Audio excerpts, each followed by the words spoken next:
అది 1987వ సంవత్సరం. ఆదివారం వస్తే చాలు ఇంట్లో వాళ్ళు పనులన్నీ పూర్తి చేసుకుని 10 గంటలకల్లా టీవీల ముందు అతుక్కుపోయేవారు.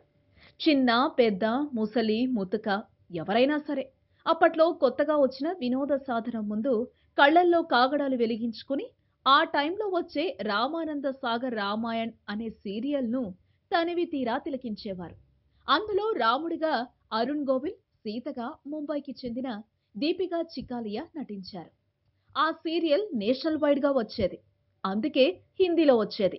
అయినా సరే భారతీయ ప్రేక్షకులంతా ఎంతో భక్తి పారవస్యంతో సీరియల్ చూసేవారు. సీతగా నటించిన దీపిక రామాయణ్ తెచ్చిపెట్టిన విపరీతమైన క్రేజ్‌తో కొన్ని హిందీ సినిమాల్లో కూడా నటించింది. అదే క్రేజ్‌తో ఆమె తమిళ్, కన్నడ, మలయాళ సినిమాల్లో కూడా నటించింది. వీటితో పాటు ఆమె తెలుగులో కూడా ఒక సినిమాలో నటించింది. ఆ సినిమా డాక్టర్ రాజశేఖర్ హీరోగా నటించిన రవిరాజా పినిశెట్టి సినిమా యమపాసం. మల్లాది ధర్మయుద్ధం నవల ఆధారంగా తెరకెక్కిన ఆ సినిమా తెలుగులో పెద్దగా ఆడలేదు. ఆ తరువాత దీపిక కొన్నాళ్లకి చిత్రరంగాన్ని వదిలిపెట్టేసి ముంబై వెళ్లిపోయింది. అక్కడ బిజినెస్ మ్యాన్ అయిన హేమంత్ టోపీవాలాను పెళ్లాడింది. ఆమెకు 2 కూతుళ్లు.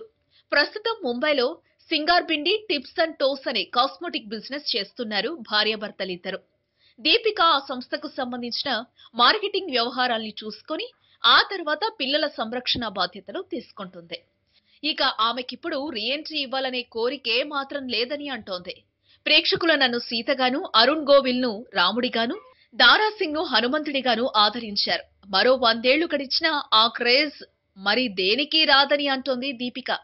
అందుకే ఇప్పుడు ప్రత్యేకించి సినిమాల్లోకి రావడమెందుకని ప్రశ్నిస్తోంది.